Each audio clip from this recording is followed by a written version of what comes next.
자, 이제 5월입니다. 계절은 봄을 지나서 이제 실록이 풀고 하는 그 5월 가정의 달, 가족의 달, 어린이, 어머니 날이 있는, 어버이날이 있는 아주 풍요한 달입니다. 아직도 좀 코로나 때문에 여러 사정이 만만치 않지만 그래도 우리가 마음 많은 어린이와 부모와 새로운 그 휴머니즘을 향해서 갈 수 있는 좋은 환경입니다. 오늘은 양평에 저의 그 K 클래식의 하나의 그 태동한 산파 역할을 한 모지선 화가님, 작가님 댁에 왔습니다. 여기서 어린이 작품들을 많이 하고 또 오페라도 만들고 하는 작곡가 신동일 선생님과 함께 이 두 분이 이미 만들어서 발전시키고 있는 음악 동화 콘서트라는 주제를 가지고 이야기 나누겠습니다. 안녕하세요. 네, 안녕하십니까. 모 작가님 또 신 작곡가님 두 분이 오랜만에 뵙죠? 네. 자, 이 음악 동화 콘서트 이렇게 하니까 사람들이 굉장히 5월달이고 이러니까 굉장히 관심을 가질 것 같은데 우리 그 신동일 작곡가님은 2002년인가요? 뉴욕 타임즈가 선정한 최우수 그림책을 만든 적이 있죠. 네, 거기에 음악. 네, 그게 노란 우산은 어떤 작품이었습니까?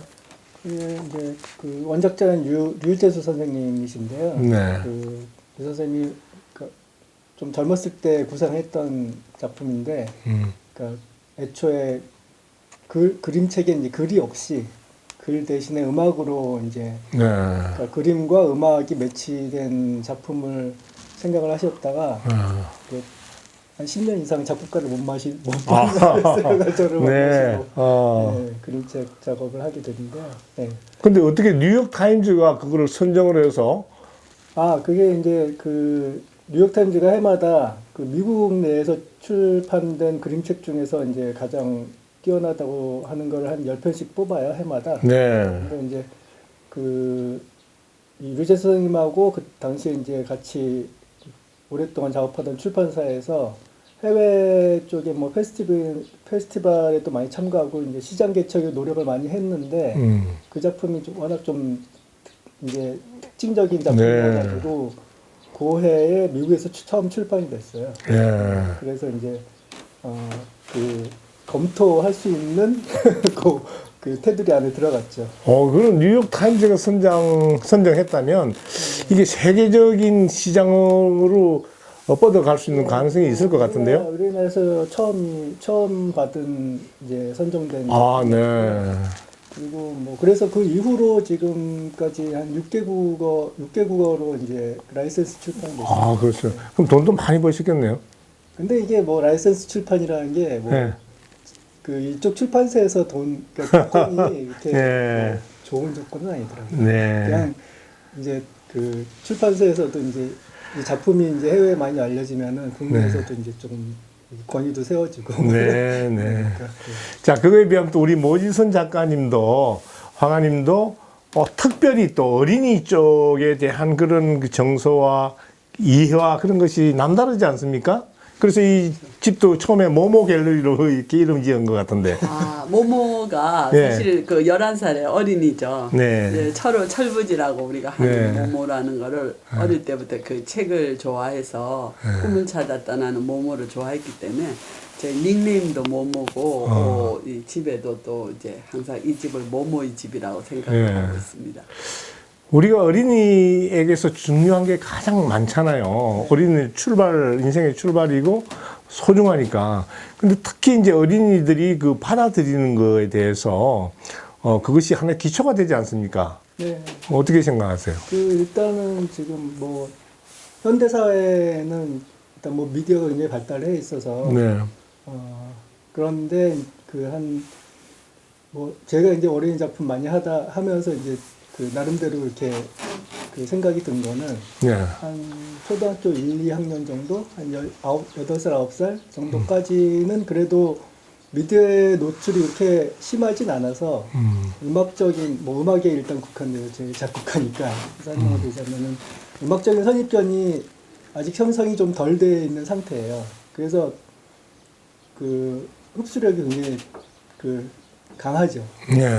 제가 뭐 어린이 공연 많이 해봤지만 그 예전에 뭐 조금 이렇게 좀 낯선 현대적인 뭐 방식의 표현을 한다든지 혹은 예전에 이제 어린이 공연에서 정가, 우리나라 전통 정가도 공연을 한 적이 있거든요. 네. 그런 것들을 굉장히 자연스럽게 받아들이고 적극적으로 반응을 하고 그런 것들을 많이 봤습니다. 근데 이제 초등학교 3학년 넘어가면은 이제 나름대로 이제 음악적인 선입견들이 형성이 돼서 그 전에 어린이들한테 좀 다양한 예술적인 경험을 해주는 게 굉장히 중요해요.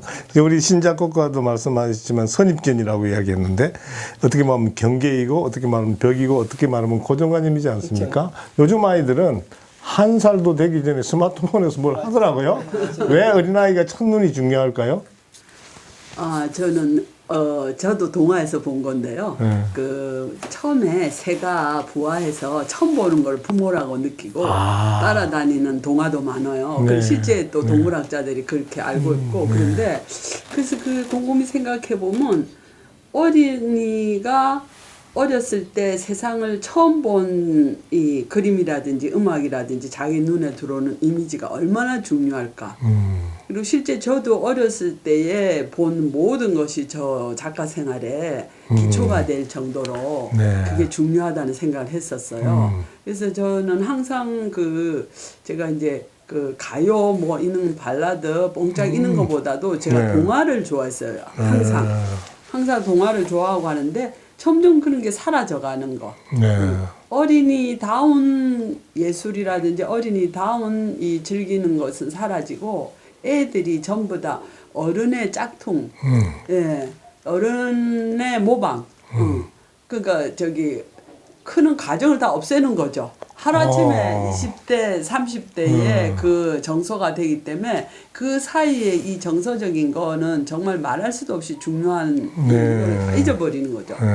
그 어릴 때 그 마이클 잭슨, 유명한 그 뮤지션도 어린 시절이 없어서 무대만 다녔잖아요. 그 뒤에 그 장애 극복이 어마어마하게 힘들은 게 전 세계가 다 알고 있잖아요. 그래서 어린이 그때는 그만큼의 나이의 수준에 맞는 천진난만한 걸 보고 즐기는 게 충분히 흡수하고 자기가 뭐 보여주고 이렇게 해야 되는데 그 부분에 대해서 안타깝게 생각을 하고 있는데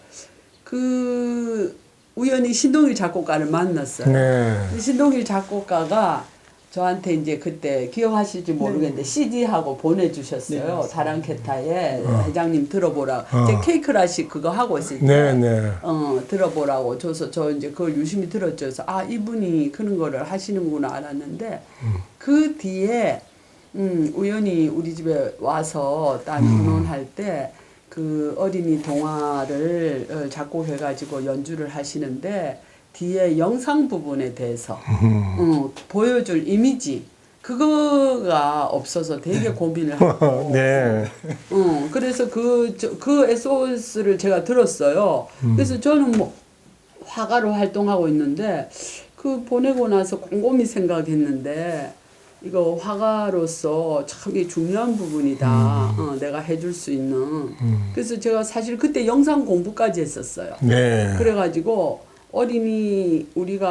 내가 어린애 볼 때 그 즐거웠던 거. 그래서 그런 거를 정말, 순수한 음악 연주에서 뒤에 어린이들이 그 동화를 보면서 그게 이렇게 뭔가가 움직이는 거. 요새 테크놀로지가 또 필요하잖아요. 그렇죠. 그거 같이 섞어가지고 이거를 만들어줄 수 있다면 얼마나 이 도움이 될까. 같이 융합이 돼서 새로운 게 탄생이 되는데 저는 그 기술까지 사실은 없었어요. 그래서 사실은 그때 그 강의를 가산인가 여기서 2시간 반 정도 차 타고 가서 그 배우면서 그 영상 만들고 이렇게 여러 방법으로 해서 넉 달 동안 그때 해서 만들었는데 근데 정말 놀란 게 만들어서 둘이서 양평에서 3일 동안 공연을 했을 때 그 어린이들이 그죠? 집중해서 보는 거. 제가 그 용산에서 노란우산 했잖아요. 그때 나도 본 기억이 나고 이 또 음악 동화도 내가 봤는데 아이들이 완전히 몰입을 해서 보는 걸 느꼈고 또 이 나레이터의 수준을 어른들은 그냥 무심결에 지나는데 아이들은 그걸 굉장히 예민하게 느끼더라고요. 그러면 이제 이 작품을 다시 한번 또 설명해 주시죠. 이 음악 동화 내용이 어떤 것들이 들어있나요? 네, 음악 동화 콘서트여서 뭐 이렇게 음악극처럼 전체적으로 무슨 하나의 이야기가 있는 그런 공연은 아니고요. 뭐 음악 동화 한 3편을 중심으로 해서 뭐 노래 부르는 꼭지도 있고 뭐 이렇게 좀 다양하게 구성을 했었던 작품인데요. 제가 그 음악 동화를 좀 여러 편을 많이 작업을 했어요. 그래서 네. 제가 저의 굉장히 가장 특징적인 장르 중에 하나라고 소개를 해드릴 수가 있는데 이제 되게 그 보통 이제 예전에 피터 늑대, 프로코피에프의 피터 늑대 생각하시면 될 것 같아요. 이제 우리나라에서도 오케스트라 공연할 때 어린이를 공연할 때 빠지지 않고 들어가는 그렇죠. 피터와 늑대 그렇죠. 네.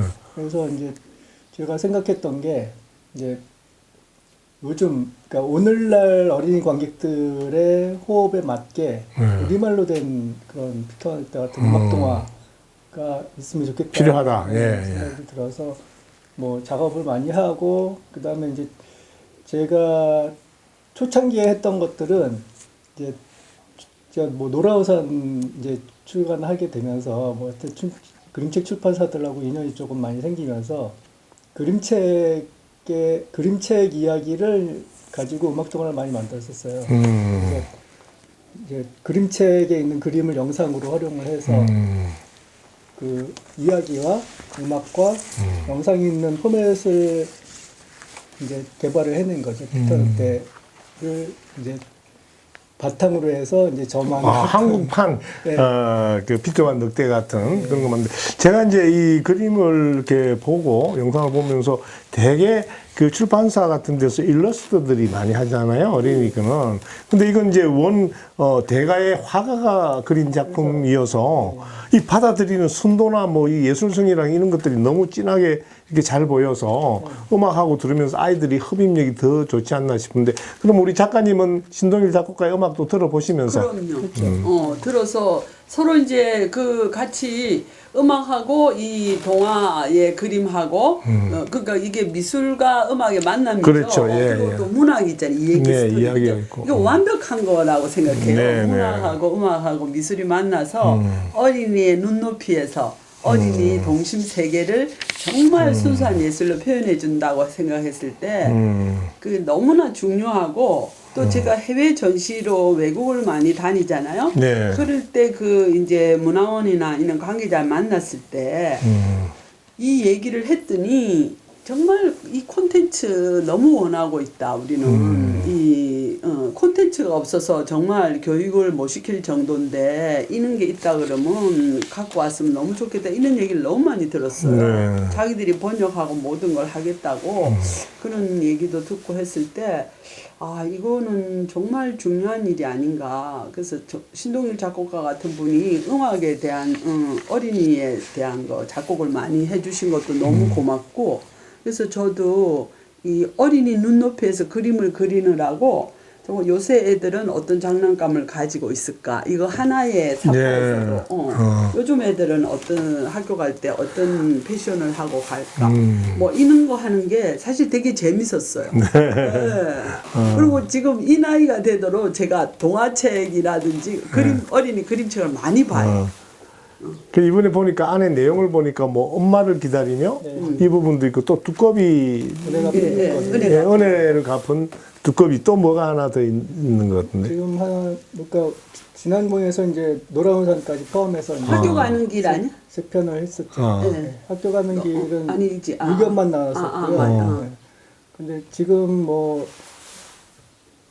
이제 이번에 이제 오랜만에 만나서 이야기 계속 또 나누면서 뭐 전래동화 한 편 정도 더 만들어. 이게 시리즈로 자꾸 발전할 수 있겠어요? 그 우리도 이제 이거를 만들어서 지금 코로나로 이렇지만 사실은 이 모든 거가 이렇게 하루 아침에 나오는 건 아니잖아요. 그렇죠. 준비를 해야 되겠다. 이게 어린이를 위해서 그래서 둘이서 얘기하면서 혹부리 영감 같은 거. 예, 좋죠. 예. 예, 거기에서 또 혹부리가 노래 부르는 장면도 네. 나오고 하니까 그런 거를 그러니까 똑같은 콘텐츠가 있지만 이 작가가 어떤 시선으로 보느냐에서 모든 작품이 다 달라지는 네, 네. 거거든요. 그러니까 그 신동일 음악가의 음악적 해석, 또 이제 모지선 화가의 그 그림하고 그 전래동화하고 세 개가 만나는 거죠. 네. 그래서 그런 거를 만들어 봤으면 어떡할까 얘기했었어요. 그 이번에 이제 우리가 코로나를 겪으면서 의료 쪽에서는 굉장한 우리 시스템이 이제 각광을 받게 됐는데, 이번에 이제 전부 온라인으로 지금 가고 있잖아요. 그래서 이 그림들이 뭐 페이스북이라든지 뭐 유튜브라든지 통해서 또 많이 확산될 수 있는 그런 면이 있는데, 지금 그 전국의 공연장이라고 하는 한국문화회관 예술회관 연합회가 있어요. 거기서도 기존 공연장에서만 하는 게 아니라 전시장에서 그림과 음악이 만나는 이런 콘텐츠를 굉장히 원하고 있더라고요. 그래서 이제 그런 쪽으로 발전하면 좋겠고, 그래서 지금까지 어린이 쪽에 여러 작품들을 굉장히 많이 냈잖아요. 어떤 작품들이 있었나요? 뭐 폼에서 굉장히 여러 가지 방식으로 했었고요. 네. 물론 동요도 몇 가지 있고, 이제 크게는 음악극하고 음악 동화 두 가지로 이제 제 작품은 구분할 수가 있는데요. 음악극 같은 경우는 뭐 음악극도 이제 클래식 기반으로 하는 음악극하고 네. 국악을 기반으로 음악극하고 또 두 가지. 아이들이 우리 거에 대한 흥 같은 걸 굉장히 빠르게 느끼죠? 네, 그런 것도 있고. 음악 동화도 사실 이제 국악기를 중심으로 한 작품과 서양 악기들 중심으로 한 작품하고 뭐 그 각각이 다 이제 서양 음악하고 국악하고 다 같이 하고 있고요. 음악극으로는 지금 요즘 공연하고 있는 건 페페의 꿈. 페페의 꿈. 네, 네. 그런 공연은 이제 라벨 작품 중에 라벨이 어린이를 위한 그 피아노 곡 중에 그 어미거의 모음곡이라는 작품이 있어요. 네, 어미거의 모음곡. 예, 근데 있죠. 그 작품이 5개 이제 악장으로 되어 있는데 이제 각 악장이 어떤 이야기 옛날 프랑스 전래동화를 소재로 해서 그 작곡을 했어요. 뭐 미녀 야수라든지 뭐 잠자는 공주라든지 뭐 이런 거를 소재로 해서 작곡을 했는데 거기에 이제 짤막한 그 이야기 소개들이 악보에 적혀 있어요. 그건 뭐 보통 이야기 없이 그냥 연주만 보통 하는데 제 생각에 이제 그거를 어떻게 활용해서 공연을 만들 수 있을 것 같다는 생각이 들어서 그거를 그 5개까지 이야기를 하나로 엮었죠. 네. 페페라는 한 7, 8살짜리 아이 주인공으로 삼아가지고 이 5가지 이야기를 이렇게 지나가는.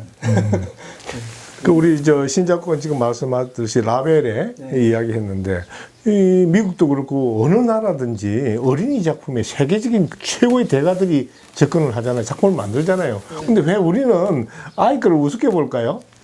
그래서 저도 이해가 안 가요. 저는 이제 외국을 통해서는 또 오케스트라 연주도 뭐 필하모니 있는 사람들만 연주를 할 정도인데 우리는 저는 화단에서 이렇게 보면은 그 어릴 때 왜 그 국어책 있잖아요. 그 어린 눈에도 너무 그림이 조잡하다고 느꼈어요. 어린이 교과서에 들어가는 교과서에 그림. 나오는 것도 그렇게 생각만 했었는데 지금 제가 그 그림 활동을 오래 하다 보니까 아니 교과서에도 얼마든지 좋은 작가들이 그림을 넣어줘야 되는 거 아닌가 그런 생각을 해요. 근데 눈동자면 나 그렇게 생각하는 사람. 그 화가들이 그런 부분이 있더라고. 순수해야 아니고 딴 쪽에 하는 거를 좀 안 좋게 생각하는 부분이 있어요. 근데 그런 생각은 이제 저는 별로 신경을 안 쓰고 그분 생각대로 뭐 인생을 사는 건 아니니까 제가 할 수 있는 부분은 어린이 부분이 된다 그러면 뭐 그 화가로서의 경력 이런 거에 어린이를 했다는 게 저는 도움이 될 것 같은 생각이에요. 그래서 사실 그 문재 선생님이 이제 제 음악 동화 같이 작업하시는 게 굉장히 의미가 큰 게요. 이게 그 뭐 저희가 뭐 큰 제작비를 들여서 뭐 막 그 대단한 애니메이션 하는 게 아니긴 한데 사실 이제 이런 그림 자체가 이미지 자체가 굉장히 그 놓으면은 이게 그냥 평면으로 해도 아이들이 굉장히 그 주목도가 굉장히 크거든요. 아이들이 그게 보는 눈들이 다 있어가지고 그러죠. 예, 좋은 그림들이 나오면은 굉장히 그거에 대해서 이제 반응을 굉장히 강하게 합니다. 제가 그 말씀하시니까 오래전에 한번 저도 어린이 위한 콘서트를 했는데 끝나니까 아이들이 화가 선생님 할아버지 하면서 애들이 쭉 모이는데 어머니들은 그런 정도의 느낌이 없는가 봐. 어머니들은 그냥 좋다 이런 정도인데 아이들은 안에서 막 감동이 일어나고 그래서 아이들이 뭐 쭉 달려가서 그때 저도 깜짝 놀랐어요. 아이들은 바로 통하는구나 이렇게 해서 그래서 이제 이런 그 수준 높은 어릴 때 보는 게 중요하지 않습니까? 우리가 맛도 어머니가 만들어준 맛을 평생 기억하지 않습니까? 그런 측면에서는 어릴 때가 굉장히 중요하고 특히 요즘 또 아이도 적게 낳고 너무나 소중한데 이 먹는 것만 중요할 게 아니라 이런 거 참 중요하고 그 다음에 지금 교과서 이야기도 말씀하셨는데 좀 시스템 안으로 이런 좋은 이제는 외국에서 그냥 수입해서 쓰는 그런 컨텐츠가 아니라 우리 것을 오히려 수출할 수 있는 환경의 변화를 가져올 수 있을 건데 두 분이 작업하면서 서로 간에 좀 매력적으로 느낀 분들이 많죠. 네. 아니 저는 신작곡가님이 가장 중요한 게 이게 어린이의 작품을 만들려 그러면 작가가 어린이의 순수한 마음을 잃어버리면 못 만들어요. 근데 순수하지 않으면서 만들면 어떻게 나올까요? 그거 정말 제가 몇십 년 그림을 그리지 않았어요. 네, 그래서 네. 이게 화가라는 작업도 이게 막 그 딴 쪽에 신경을 뺏기면은 그림이 받아주지를 않기 때문에 못 그리죠. 그래서 예를 들면 작가님이 그림도 그리면서 막 정권도 잘하고 막 돈도 밝히고 막 이러면 그러면 좋겠어요. 그러면 좋겠는데 안 돼요. 그래서 어린이 마음을 잃지 않고 있는 가장 중요한 거 있잖아요. 세계적인 대가라는 사람이 어떤 사람이냐. 순수하더라고요. 어린이 끝까지. 마음을 잃지 않은 사람이 네, 맞아요. 있는데 그래서 신작곡가님 만나서 얘기할 때 그거를 갖고 계시고 저도 그런 얘기를 많이 들어요. 나이는 지금 많지만 심지어 소녀 같다는 얘기도 제가 듣거든요. 근데 저는 몰랐는데 제가 그 마음을 갖고 있나 봐요. 그러니까 순수 작가들은 철이 안 들어요. 철이 안 들어요. 철 들면 망하는 거예요. 그게. 그런데 우리가 미디어가 앞서가지고 KBS 방송이요. 어디에요, 막. 노래하는데 애들 5, 6살 해가지고 거기 못 넣어가지고 그리고 막 그걸 넣어놓고 아이들도 좋아하고 미국에서 어떤 평론가 보니까 그것은 아이들에게 술 먹이는 거하고 똑같다는 거예요. 술 먹이는 부작용이 많잖아요. 그럼요. 그런데 그걸 거기 나가는 걸 좋아해가지고 애들 경련을 막 시키잖아요. 음악적으로 락이나 이러한 음악과 순수 음악이 어떻게 좀 아이들에게 느껴질까요? 근데 사실 이렇게 그걸 너무 터부시할 건 아닌데 그냥 상대적으로 일단 요즘 대중음악은 대체적으로 이제 전자악기 많이 쓰기 때문에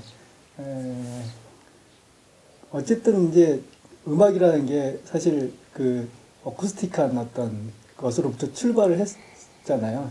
애초에 이렇게 몇천 년 전에 전자음악이 있었던 것도 아니고 어떤 그런 원초적인 부분이 있다고 생각해요. 어쿠스틱 음악이 가지는 그런 것들로 출발을 해야 이제 뭔가 인간의 어떤 정서적인 부분들이 조금 더 이렇게 자연스럽게 형성이 될 수 있다고 생각하거든요. 근데 어른이 돼서 여러 가지 다양한 음악을 즐길 만한 것은 그런 거는 좋지만 사실 아이들도 즐길 수는 있다고 생각해요. 근데 이제 제가 제일 문제라고 생각하는 거는 조금 미디어 중심으로 우리가 음악을 주로 받아들이기 때문에 좀 일방적이고 좀 편향적으로 이제 음악을 소화할 수밖에 없는 환경이긴 하죠. 그게 사실 더 문제인 것 같아요. 자, 이제 이미 학교에서는 순수 동요나 이런 것들이 많이 사라져 있고 중고등학교도 과목 같은 것도 사라졌잖아요. 그래서 제가 이제 늘 이야기하는 게 어린이가 스스로 선택할 수 없을 때 아이에 뭘 주느냐는 부모의 몫이다. 특히 어머니의 몫이다. 이런 면에서 어머니들에게 좀 요즘 젊은 엄마들 빠르잖아요. 근데 애들이 뭐 눈만 뜨면 이게 게임하고 이제 다 새로운 걸 받아들여야죠. 그렇지만 이 순수성이 어떻게 창의력과 연결된다는 걸 한번 메시지를 주시죠. 저는요, 지금 부작용에 대해서 지금 그렇게 하고 있는 거에 대해서 하는 게 우리나라가 지금 경제적으로 뭐 세계 10위 이 얘기하는데 자살 1위, 어린이 자살 1위국 아니에요. 네, 청소년. 인도로 청소년이 그러고 그러니까 그런 거를 그러면 뭐 죽지 말라고 해서 죽지 않은 게 아니라 왜 그럴까? 애들이 숨쉴 구멍이 없으니까 누구하고 자기의 진심을 드러낼 수 없이 그 고민의 절벽의 끝에서 자살을 선택하는 거잖아요. 네. 그 제가 어렸을 때로 저는 지금도 리틀 프린스라고 어린 왕자를 읽어요. 네. 근데 거기에 보면은 그 얘기가 있어요. 어렸을 때에 어른들도 과거의 어린이였다. 네, 그렇죠. 네. 그 자기가 어렸을 때 그 결핍한 거에 대해서 어른이 되면 왜 다 잊어버리는지. 또 우리가 어렸을 때 가장 행복했던 게 누군가의 할머니한테 동화를 듣는다. 엄마 아빠 동화를 들으면서 정말 벽장애라서 들어가가지고 동화 속에서 주인공이 되고 싶어 하고 그 꿈에서 그 행복해 하고 그런 시간을 가져주고 공부도 하고 이렇게 해야 되는데 그 모든 거는 빼버리고 오로지 달려만 가니까 걔가 쓰러지기밖에 더 하겠어요. 네. 그러면 그는 쉼터죠. 이거는 물론 이제 위대한 예술가가 되는 다음 문제고 네. 애가 행복해야죠. 첫째. 네. 사는 동안에 애로서의 행복을 누려야지. 네. 그러고 나서 뭐 공부도 하고 출세도 하고 좋은 취직도 해야죠. 그래서 애 그거를 다 뺏는 교육 지금. 저는 그런 부분에서 정말 제가 어릴 때 읽은 그 동화책을 보고 얼마나 행복했으면 그런 거 애들한테 요즘 얘기 들어보니까 뭐 그 학원 가는 게 뭐 몇 가지라고 그래서 조카들 얘기 들어보면 정말 기가 안 차더라고요. 그런 부분에 이런 부분이 정말 중요하다고 저하고 이제 이런 부분 생각하지만 얼마나 호응을 해줄지는 모르겠어요. 근데 저는 그렇게 생각해요. 이거는 정말 입시보다도 더 중요한 문제예요. 네. 우리가 이제 경쟁구도 또 달리기, 100m 달리기 하듯이, 우리 과정이 바쁘잖아요. 시간이 없고. 그런 측면에서 이제 새로운 그 변화가 오고 있는 그러한 가운데 뭐 여러 가지 매체도 바뀌고 유튜브도 바뀌고 이렇게 해서 아이들도 어머니가 잘 지도만 하면 우선 먼저 흡수되는 좋은 것이 받아들여지면 나쁜 것을 물리칠 수 있는 항체가 생기더라고요. 그런 측면에서 그동안에 다양한 음악을 하면서 또 작곡 마당 이런 걸 하면서 또 요즘은 또 아이들도 작곡하고 싶어 하는 아이들도 많은 것 같아요. 많습니다. 네. 제가 음악 처음에 이제 대학 졸업하고 나서 어떻게 그냥 예술가로 살 수 있는 방법이 없을까 이렇게 모색을 많이 하고 네. 또 이렇게 그 후배들이나 제자들이 음악 활동을 하면서 살 수 있는 어떤 환경을 어떻게 만들 수 그런 고민을 좀 많이 하면서 뭐 작곡마당 같은 단체도 만들어서 아마 전공하고 상관없이 뭐 아마추어들도 이제 작품 발표 같이 할 수 있게 그런 운동도 해오고 그랬는데요. 이게 사실 지금 이제 점점 가는 길은 제가 생각하는 거하고 비슷하게 가는 것 같아요. 그러니까 제가 생각하는 건 어떤 예술, 작곡이라는 게 뭐 다른 분야도 뭐 그렇지만 작곡이라는 게 예전에는 뭔가 특별한 사람들이 하는 작업이라고 생각을 했는데 저는 그거를 조금 더 보편화시키고 싶었어요. 네. 사실 그래서 작곡 마당이라는 걸 만들었어요. 예, 참 이 좋네요. 학교에 엄격한 프레임이 딱 짜여져 있는 그런 작곡계에서 마당, 우리가 마당놀이 하잖아요. 그러니까 작곡 마당에서 아무나 써라.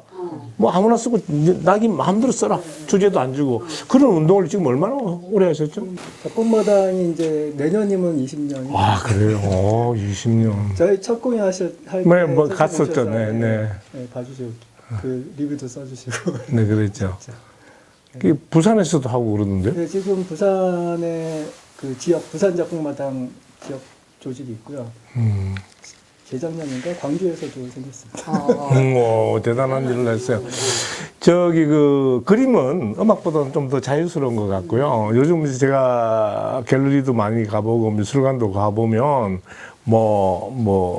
기생충만 세계 최고를 탄 게 아니라 우리 작가의 역량도 대단하다 하는 걸 느끼는데 이제 좀 그림은 누구나 그릴 수 있잖아요.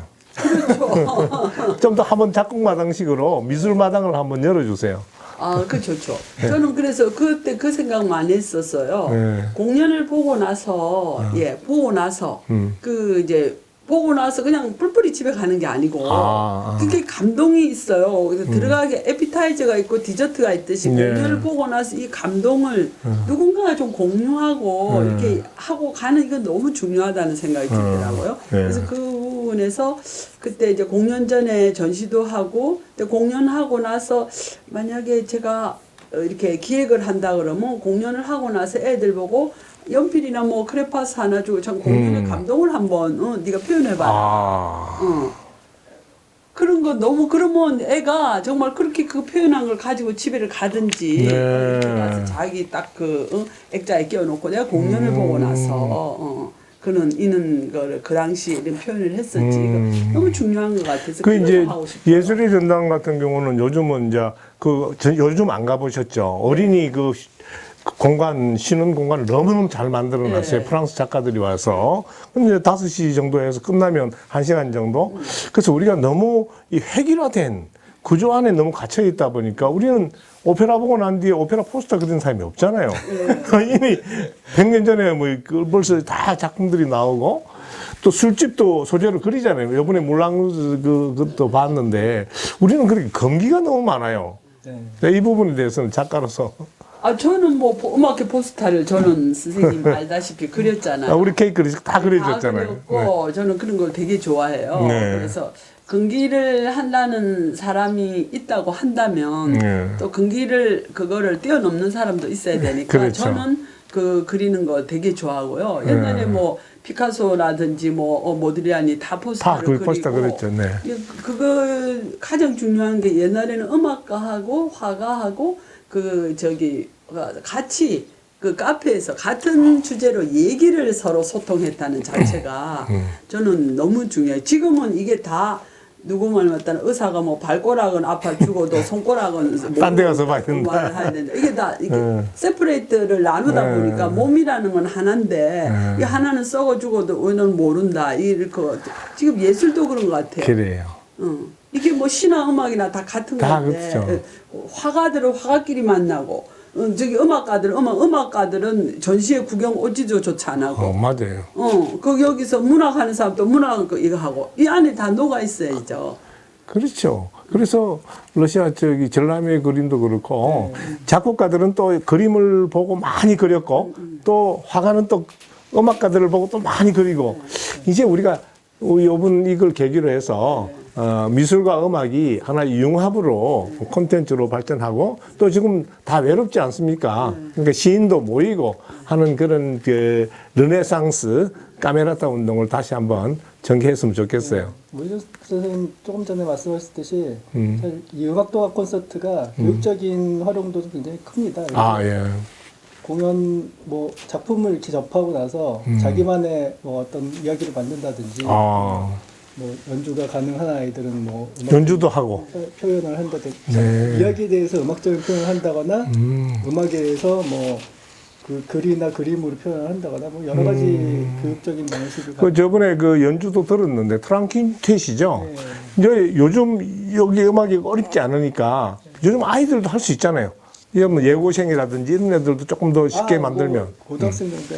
고등학생 충분히. 그렇게 해서 이제는 너무 큰 그 공연이나 큰 작품 이런 것보다 홈 콘서트, 또 가족, 휴먼 콘서트, 또 아파트 중심으로 패밀리 콘서트 이런 것들이 앞으로 발달했으면 좋겠습니다. 아무튼 두 분께서 음악 동화라는 주제로 콘서트를 주제로 오늘 5월을 맞는 계절에 좋은 대화가 있어서 기뻤습니다. 대단히 감사합니다. 감사합니다. 감사합니다.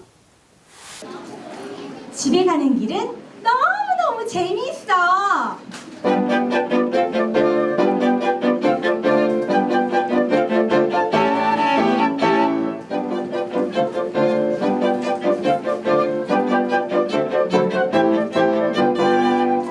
깡총깡총 건널목을 건너서 불퉁불퉁 장벼락을 지나서 한들한들 나뭇가지가 긴 팔을 들어 안녕 안녕. 이야, 작은 물 웅덩이 속에 쪼글쪼글한 내가 있네.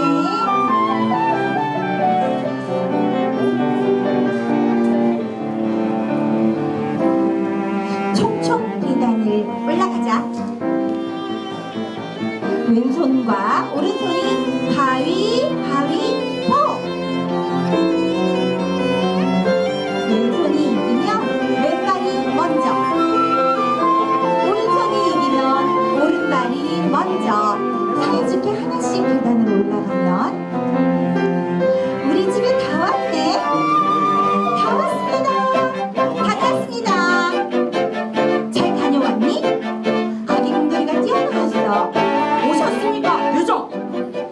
씩씩한 병사들이 격리를 해. 갖고 논 장난감은 잘 정리해 두었니? 돌돌이가 까만 눈을 반짝이며 응 하고 대답해. 집은 잘 지키고 있었니? 물론입니다, 요정. 병사들이 큰 소리로 대답해. 우리들은 모두 함께 놀이터를 만들어 보는 거야. 하루 종일 신나게 놀 수 있는 우리들의 놀이터를 말이야.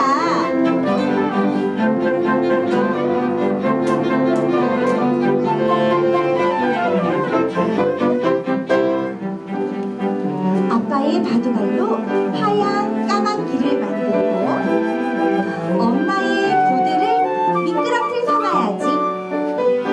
필통 밑에 지우개를 깔아서 시소를 만들고 옷걸이를 팔에 걸어 끄덕끄덕 흔들면 그네 완성.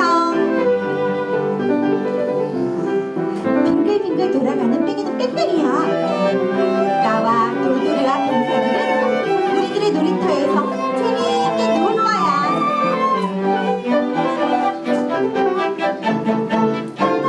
숨바꼭질하자. 내가 술래네. 좋았어. 금방 다 찾아 보일 거야.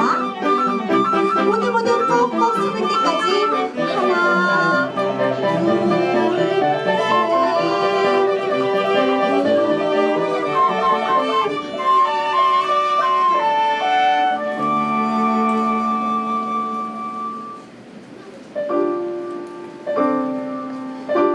둘, 둥실 발걸음이 점점 가까워져. 와, 내가 바람을 타고 하늘을 날고 있잖아. 높기도 낮기도 빠르기도 느리기도 내가 마음만 먹으면 어떻게든 날 수 있어.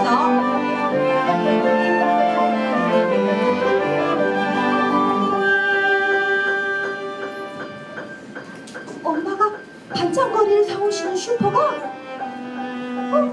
내 손바닥보다 더 조그맣게 보이네.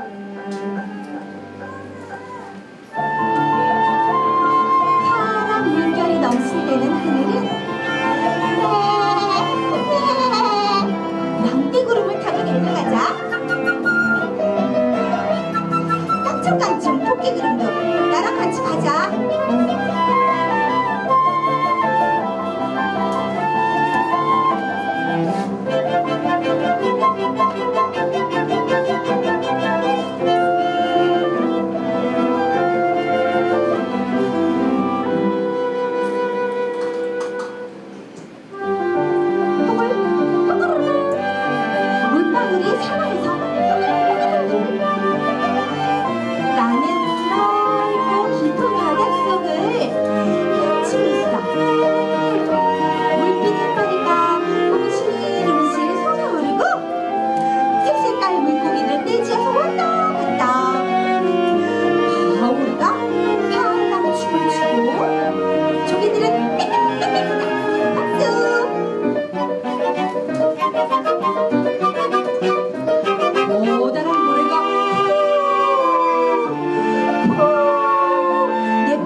하는 서로 정답기 찌롱찌르르롱 푸르르롱.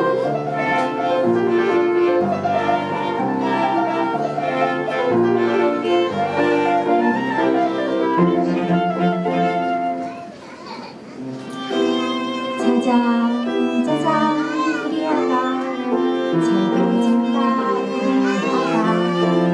우리 엄마가 아기였던 나를 토닥이며 자장가를 불러주면 나는 두 눈이 소르르 감겨서 꿈보다 사탕보다 더 푸른 잠이 들고 했는데 초록 수풀보다 더 푸른 우리 엄마